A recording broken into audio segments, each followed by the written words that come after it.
Being a resident assistant is one of the most coveted and prestigious jobs on LSU's campus. It's a pretty sought-after position. There's a lot of competition whenever the hiring process goes around. But is it worth the stress of being a full-time student and responsible for 30 to 40 freshmen? A current RA who chose to stay anonymous says no.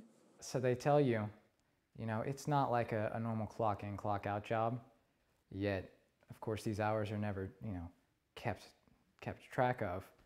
So it's hard to quantify how many hours you've worked and then compare that to the compensation that you're receiving. But not all RAs share his view.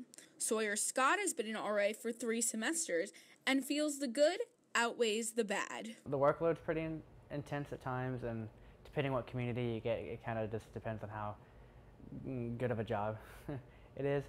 But I think it's been worth it. Like I said, with the amount of money that I've made, the networking that I've made.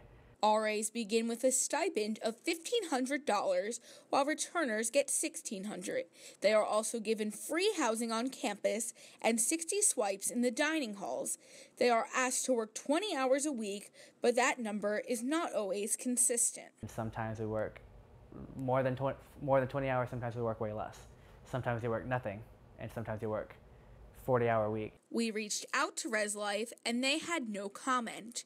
And while both RAs share different views, they have both seen the tough side of the job. I had this incident with suicidal resident and a rape and all that one weekend. I had to deal with cops the whole week.